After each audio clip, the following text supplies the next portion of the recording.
Hello बच्चों, इस video में भी लास्ट में आपको एक पज़ल या क्वेश्चन समझ लो, पज़ल है जनरली, उसे सॉल्व कीजिए क्वेश्चन और कमेंट बॉक्स में लिख के बताइए उसका आंसर क्या होगा।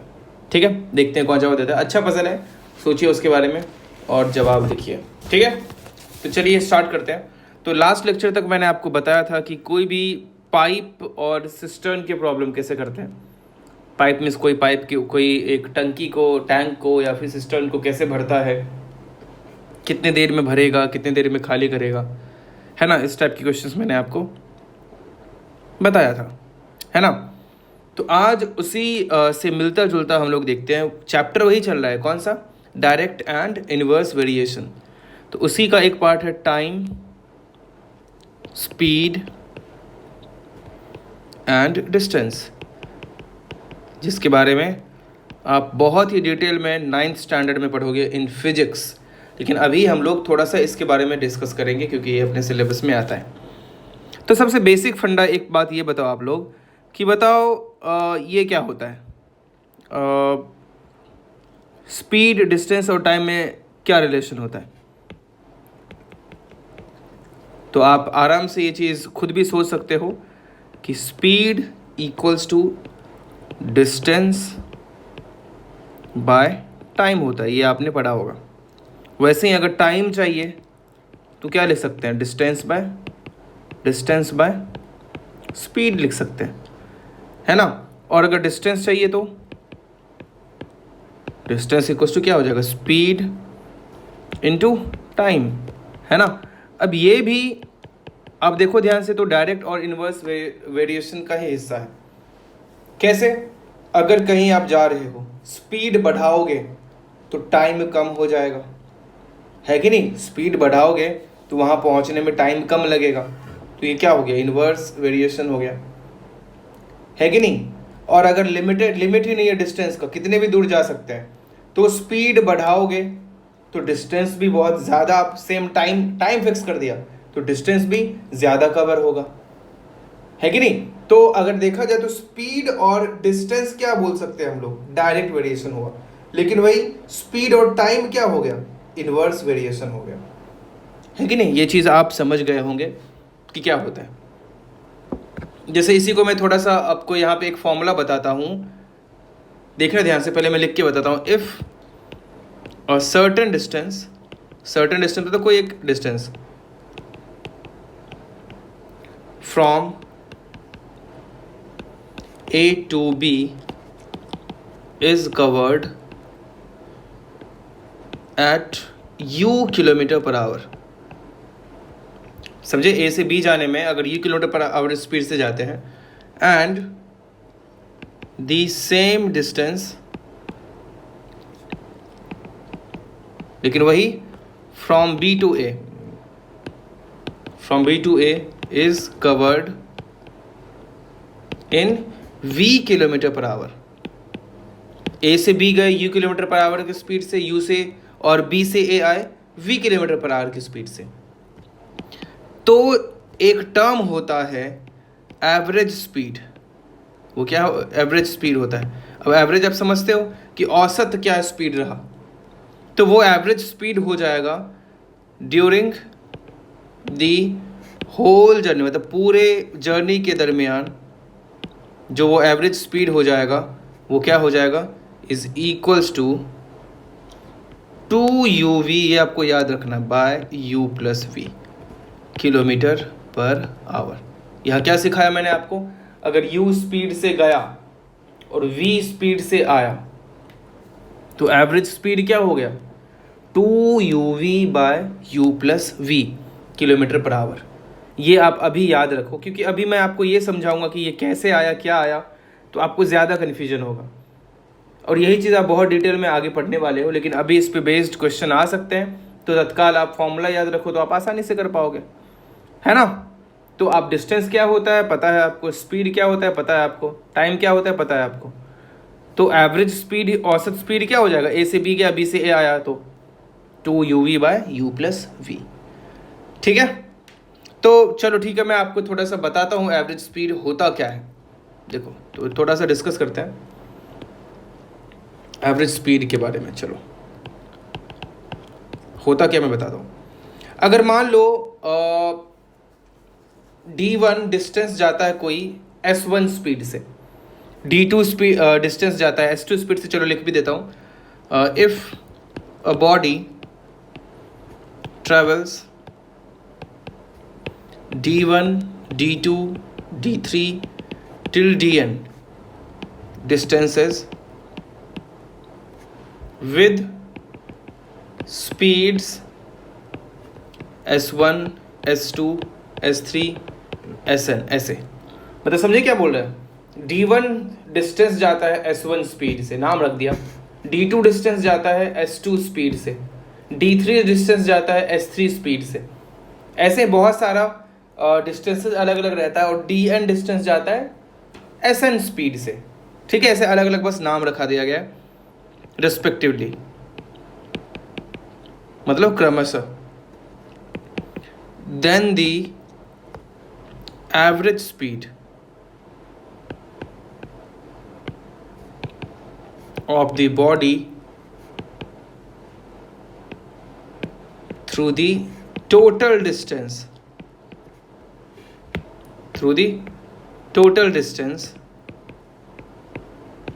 is given by, देखो एवरेज स्पीड क्या करेंगे हम लोग, मेन यहाँ पे चलो एक नॉर्मल फॉर्मूला आपको बता देता हूँ। एवरेज स्पीड का जो होता है मीनिंग यही होता है कि टोटल डिस्टेंस कितना कवर हुआ, है ना, और डिवाइडेड बाय कितना टाइम लगा टोटल, बस यही सच्चाई है।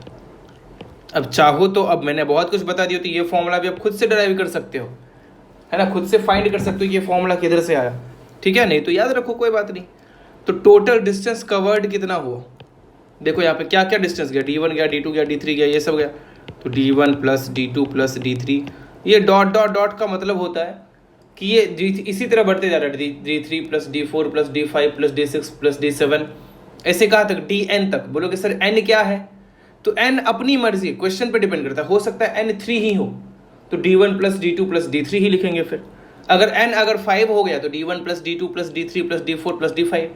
n 100 है तो D1 plus D2 plus D3 till D100, ऐसे ही सबको ऐड करेंगे तो प्लस Dn तक जाएंगे, डिवाइडेड बाय टोटल टाइम कितना लगा, T1 plus T2 plus T3 till Tn, ठीक है। अब तुम बोलोगे सर Tn ऐसा कुछ तो था ही नहीं, T1 तो कुछ था ही नहीं, तो मैं वो भी लिख देता हूँ। T1 क्या है, D1 बाय S1, पहला डिस्टेंस बाय पहला टाइम। T2 क्या है, D2 बाय S2। T3 क्या है, D3 bye S3, and so on मतलब इसी प्रकार, ठीक है। तो ये चैप्टर में ये पार्ट भी हम लोगों ने देखा, कौन सा, टाइम, स्पीड एंड डिस्टेंस, ठीक है। अब इस पे बेस्ड एक क्वेश्चन करते हैं। एन एथलीट क्या होता है समझते हो ना, भागने वाला। An athlete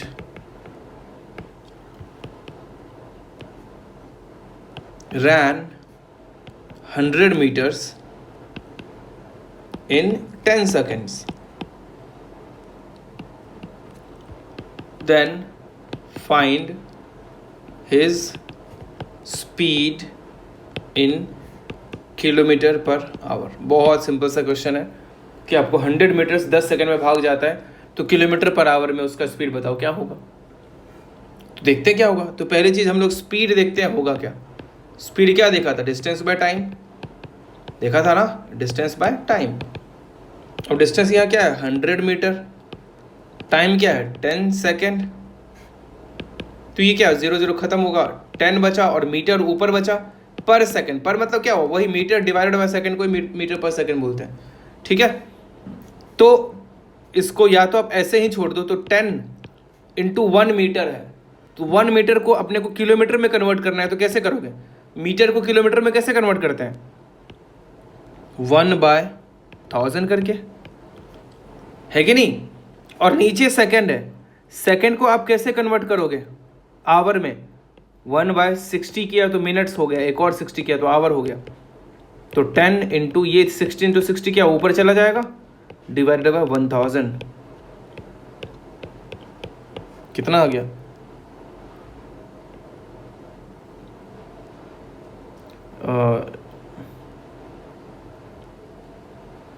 36 kilometre per our.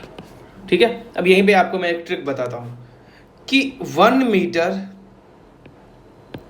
पर सेकेंड इक्वल्स टू, अब कन्वर्ट करके रख लेते हैं ना कि 1 मीटर पर सेकेंड में को कन्वर्ट करना है अगर किलोमीटर पर आवर में, तो कैसे करेंगे? तो ये क्या है, 1 मीटर बाय सेकेंड, तो 1 इंटू मीटर को क्या लिखेंगे, 1/1000 किलोमीटर, और सेकंड को क्या लिखेंगे, अभी जो ऊपर किया था वही कर रहा हूँ मैं।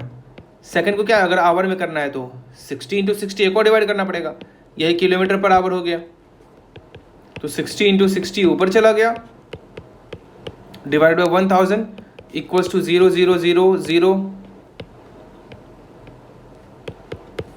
18/5 किलोमीटर पर आवर।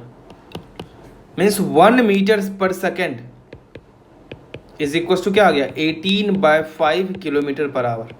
देखो अब इसका यूज क्या है, इसका यूज है कि अब किसी को भी आप कन्वर्ट कर सकते हो। जैसे कि अगर आपसे क्वेश्चन होता कि 60 मीटर पर सेकेंड को कन्वर्ट करो किलोमीटर पर आवर में, आप क्या करते, 18/5 से उसमें मल्टीप्लाई कर देते। 60 है ना, तो कुछ नहीं करना है, यहाँ मीटर पर सेकेंड को कन्वर्ट करना है तो 18/5 से ऊपर देखो आपने देखा कि 18/5 कैसे आया, इससे मल्टीप्लाई कर दिया, ये किलोमीटर पर आवर हो गया। अब देख लो कितना आ रहा है, जो भी है समझ में आ रहा है। मुझे लगता है आपको अच्छे से समझ में आ रहा होगा, इतना किलोमीटर पर आवर हो गया। तो 1 कभी भी मीटर पर सेकेंड को किलोमीटर पर आवर में कन्वर्ट करना है तो आप क्या करोगे, उसमें जो भी है 18/5 से मल्टीप्लाई कर दोगे। और अगर वही 1 किलोमीटर पर आवर को मीटर पर सेकेंड में करना है तो कैसे करेंगे, अब देखो ये क्या है, 1 किलोमीटर पर आवर है, तो किलोमीटर को मीटर में करेंगे तो कैसे करेंगे, 1000 होता है ना, 1000 मीटर। आवर को सेकंड में करेंगे तो कैसे करेंगे, 60 into 60 second, 0.5/18।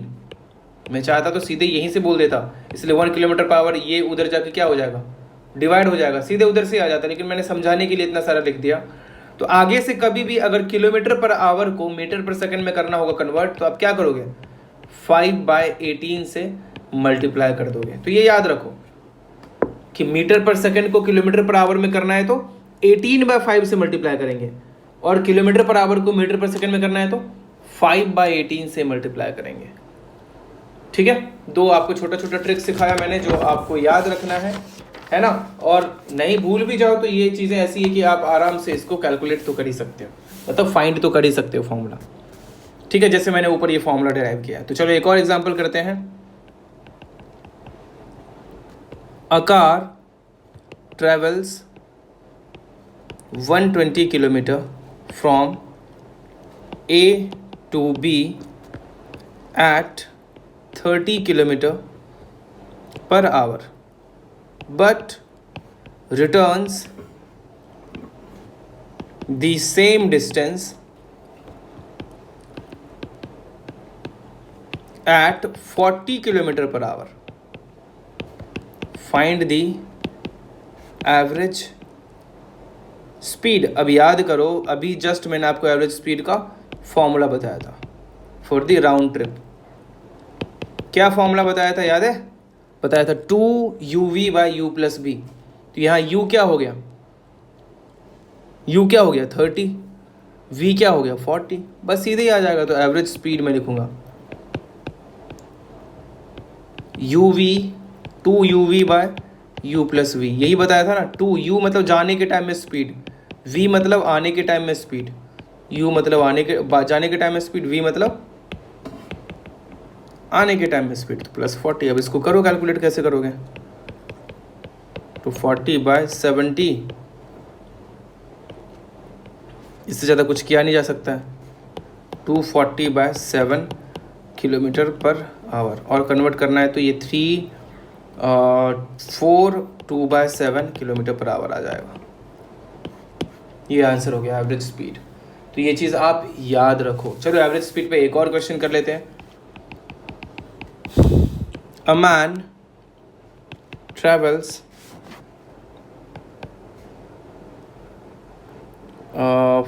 First 50 kilometer at 25 kilometer per hour. Next 40 kilometer with 20 kilometer per hour, and then 90 kilometer at 15 kilometer per hour. Then find the average speed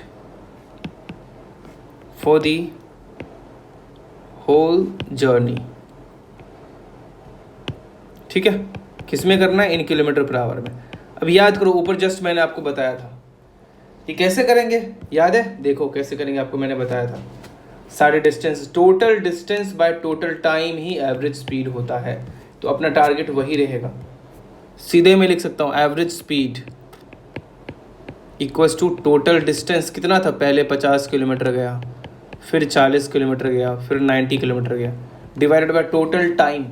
अब टोटल टाइम कैसे करेंगे? पहला 50 किलोमीटर जाने में कितना टाइम लगा, उसका डिस्टेंस बाय उसका टाइम. दूसरा 40 किलोमीटर जाने में कितना लगा, 40 डिस्टेंस बाय 20 उसका स्पीड. और अगला 90 जाने में उसको 90 बाय 15 लगेगा, क्योंकि 90 डिस्टेंस वो 15 से गया, तो डिस्टेंस बाय स्पीड वही टाइम हो गया. अब इसको कैलकुलेट करो आप, कितना हो गया? 180 बाय ये 2 plus 6 10, that is 18 kilometre per our. तो आगे भी आप इस चीज़ को याद रखो, एवरेज स्पीड क्या होता है? Total distance by total time. ठीक है, आसान है, आप इस चीज़ को समझो, याद रखो. अब एक लास्ट टाइप का प्रॉब्लम मैं आपको बताता हूँ कि अब इस टाइप की क्वेश्चंस आते हैं, प्रॉब्लम्स ऑन ट्रेन्स. ट्रेन पे कई सारे क्वेश्चन पूछे जाते हैं. कई टाइप के क्वेश्चन होते हैं कि ट्रेन का लेंथ पता है, और अगर एक कोई आदमी खड़ा है तो उस खड़े आदमी को कितने देर में ट्रेन क्रॉस कर लेगा, या एक प्लेटफॉर्म को ट्रेन कितने देर में क्रॉस करेगा. इस टाइप के सवाल होते हैं. ठीक है, तो मैं चलो सबका ट्रिक आपको बताता हूँ, क्या ट्रिक आप यूज़ करोगे और आप आसानी से आंसर पा सकते हो. पहला, आपको अच्छे से ये चीज़ नोट करके रखना है कि पहला इस टाइप का क्वेश्चन होगा कि अगर एक ट्रेन है जिसका लेंथ पता है, और कोई एक पोल है या फिर कोई आदमी खड़ा है, कुछ भी है, तो उसको कवर करने में मतलब कितना टाइम लगेगा, तो इस चीज़ को कैसे फाइंड करेंगे. तो देखो मैं बताता हूँ. Time taken bye a train of length A meters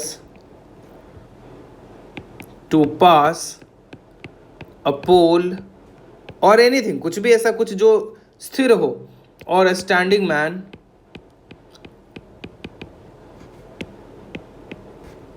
ठीक है, is equal to the time taken by the train to cover a metres. अब समझो यहाँ पे मैंने क्या लिखा है, मतलब कि ट्रेन का डिस्टेंस जो ट्रेन का लेंथ जो होगा वही डिस्टेंस हो जाएगा, है कि नहीं? यहाँ समझिए आप अच्छे से क्या बात हो रही है कि ट्रेन का लेंथ ही उस केस में क्या हो जाएगा, टोटल डिस्टेंस हो जाएगा. आप खुद ही सोच के देखो ना, यहाँ पे मैं खड़ा हूँ, इधर एक ट्रेन ऐसे जा रही है, तो ट्रेन को जाने में कितना टाइम लगेगा. तो ट्रेन पूरा यहाँ से जब स्टार्ट होगा, ये आदमी सपोज इधर है और यहाँ पे, तो यहाँ से जब स्टार्ट होगा तो पूरा ट्रेन खुद का लेंथ ही पूरा क्रॉस करेगा ना, है कि नहीं? तो उसके खुद का लेंथ ही क्या हो गया, उसके लिए डिस्टेंस हो गया. तो वो डिस्टेंस रखेंगे और ट्रेन का स्पीड जो भी होगा उससे डिवाइड कर देंगे, अपने को टाइम मिल जाएगा, है ना? आगे बढ़ते हैं. दूसरा इसी में आपको कॉन्सेप्ट बताता हूँ. Time taken by a train of length a meters to pass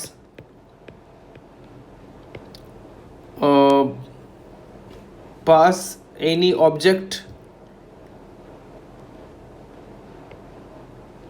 pass मतलब रुका हुआ ऑब्जेक्ट, मतलब चलता हुआ ऑब्जेक्ट नहीं, तो स्टेशनरी, स्टेशनरी मतलब रुका हुआ,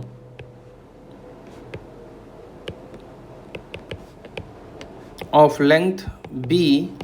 वो रुका हुआ ऑब्जेक्ट क्या क्या हो सकता है, कुछ भी हो सकता है, एक बस हो सकता है जिसका उसका खुद का भी कुछ लेंथ हो, या फिर एक प्लेटफॉर्म हो सकता है, प्लेटफॉर्म का भी तो लेंथ होता है कि नहीं, of length b metres is the time taken by train to cover a plus b meters, cover a plus metre, मतलब कि सपोज ये एक प्लेटफॉर्म है, ट्रेन यहाँ से आती है, समझ रहे हो, जब यहाँ पे आएगी तो यहाँ से स्टार्ट होगा ना, तुम खुद सोचो, यहाँ से ये पॉइंट ऐसे चलते चलते चलते पूरा प्लेटफॉर्म क्रॉस किया, तो अभी यही पॉइंट किया है, धीरे धीरे इसके जस्ट पीछे का पॉइंट, फिर उसके पीछे का पॉइंट, ये सारा पॉइंट कवर करेगा ना, तो कितने पॉइंट कवर करेगा, ये पूरा ट्रेन का डिस्टेंस ही, पूरा लेंथ जो होगा पूरा ट्रेन ही कवर करेगा, तो डिस्टेंस में क्या हो गया, पूरा ट्रेन का लेंथ भी तो ऐड हो गया, इसीलिए टोटल डिस्टेंस क्या हो गया a प्लस बी, और स्पीड तो क्या रहेगा, ट्रेन का ही ऑब्जेक्ट स्पीड रहेगा, क्यों, क्योंकि स्टेशनरी था ना वो सामान, तो अब प्लेटफॉर्म तो घूमने नहीं जाएगा, प्लेटफॉर्म तो रुका हुआ ही है। तो इसी से अब ये निकलता है कि अगर चलो दोनों चीज चल रहा होता तो क्या होता, तो वो भी मैं चलो लिख देता हूं, suppose two trains are moving in the same direction, in the same direction at u metre per second and v metre per second, है ना, where u is greater than v, मतलब कि किसी एक को तो बड़ा मानना था ना, तो u को बड़ा मान लिया, v बड़ा होता तो v माइनस यू कर देते, u बड़ा होगा तो u minus v, then their relative speed is equals to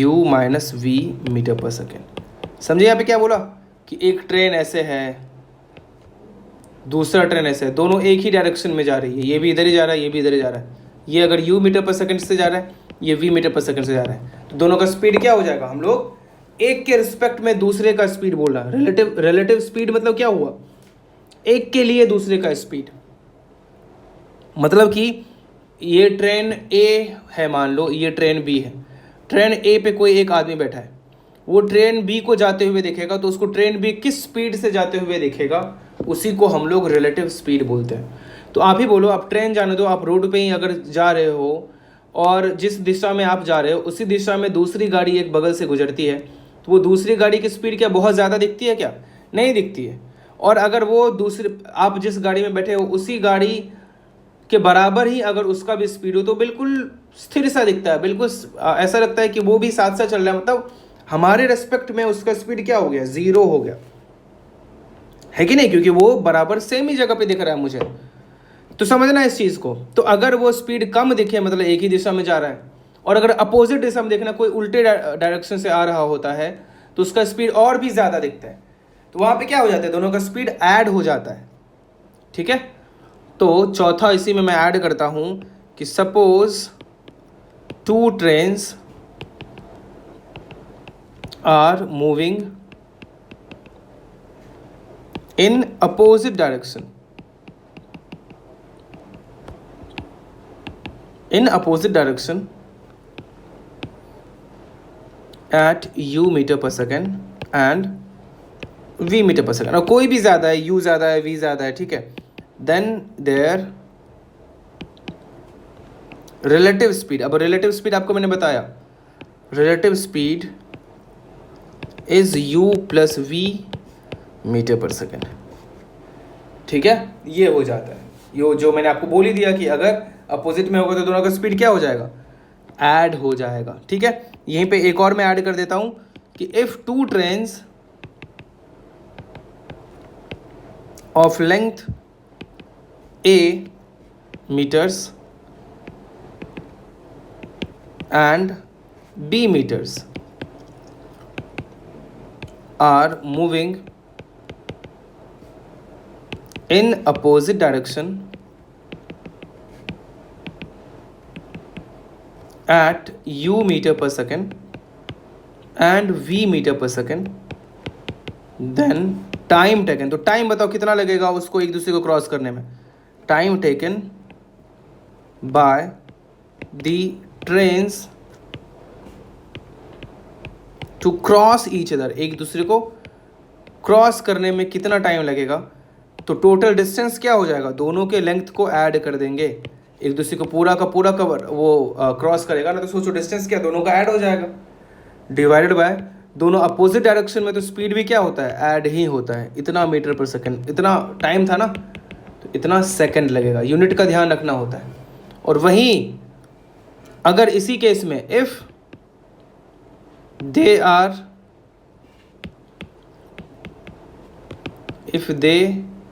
are moving in same direction, then the time taken to cross each other is total distance by, अब एक ही direction में चल रहा है तो स्पीड क्या हो जाएगा, सब्ट्रैक्ट हो जाएगा, है कि नहीं. मुझे लगता है आपको आसानी से ये सब समझ में आया होगा. बहुत आसान चीज़ है ना. आप आराम से इसको समझ सकते हो और इस पे बेस्ड क्वेश्चंस कर सकते हो. ठीक है, तो अभी मैं इस पे एग्जांपल नहीं बता रहा हूँ आपको, इसी पे बेस्ड कुछ होमवर्क दे रहा हूँ जो आपको करना है. ठीक है, पहला homework, a 400 metre long train is running at the speed of 60 kilometre per hour. ठीक है, find the time taken by train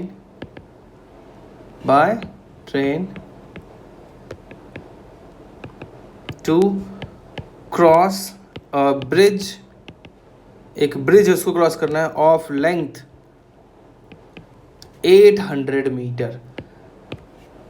ठीक है, तो ब्रिज तो रुका हुआ है, तो सोचना है इस बारे में, स्पीड में क्या हो जाएगा, स्पीड कितना होगा, टोटल डिस्टेंस कितना होगा, है ना. एक और होमवर्क दे देता हूँ मैं, एक और सवाल आपके लिए होमवर्क है, आप अच्छे से सोचिए इसके बारे में. 2 trains running in the same direction, मतलब एक ही दिशा में, same direction, at 40 kilometre per hour and 22 kilometre per hour, completely pass one another in 1 minute. अब ऐसा टाइम दे दिया है कि 1 मिनट में पूरा क्रॉस कर जाता है. if the length of the first train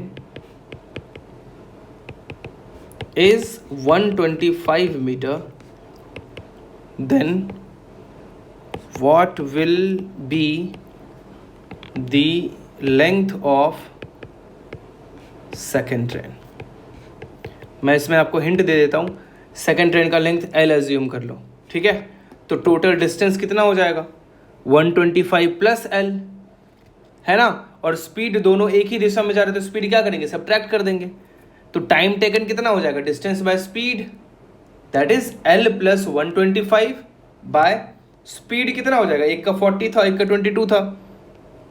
तो पहले तो आप उसे मीटर पर सेकंड में कन्वर्ट करना, है ना, क्योंकि एक ट्रेन का जो लेंथ दिया हुआ है वो कितना मीटर में दिया हुआ है, तो उन दोनों को मीटर पर सेकंड में कन्वर्ट करके उसके बाद सब्ट्रैक्ट करके नीचे लिखना. सेम यूनिट में लिखना बहुत ज़रूरी है.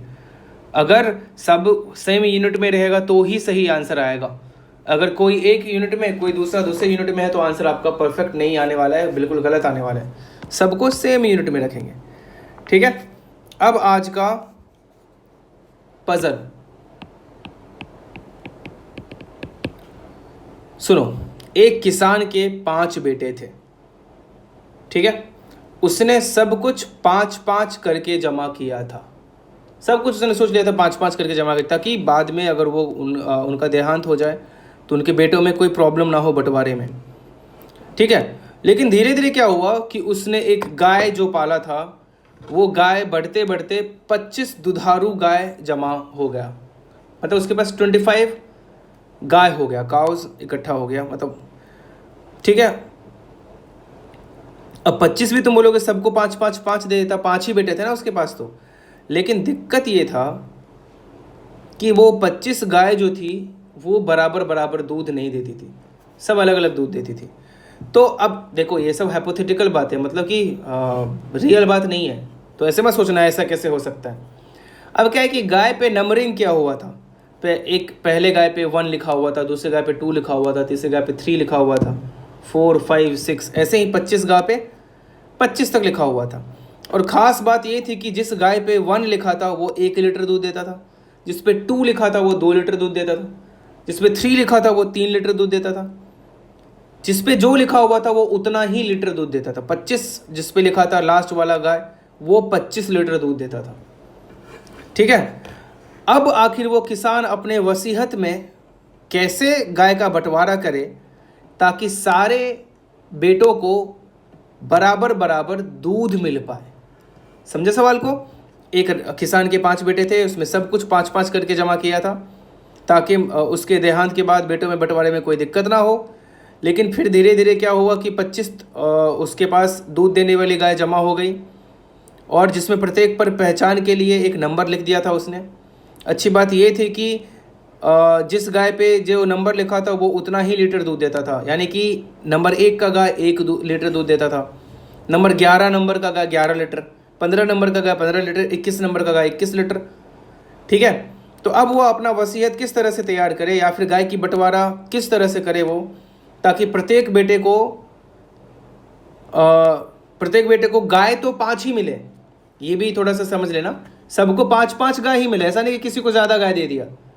प्रत्येक बेटे को गाय तो 5 ही मिले, 5 5 5 5 गाय मिले, और साथ में दूध भी सबको बराबर बराबर मिले, ठीक है। गाय भी 5 5 ही मिलना चाहिए, ऐसा नहीं कि किसी को ज़्यादा गाय दे दिया किसी को कम, गाय भी 5 5 ही, दूध भी बराबर बराबर। तो सोचिए इसके बारे में, किसको कितना कितना नंबर का गाय मिलेगा, तो सोचो और इसका जवाब दो। Thank you so much, bye bye.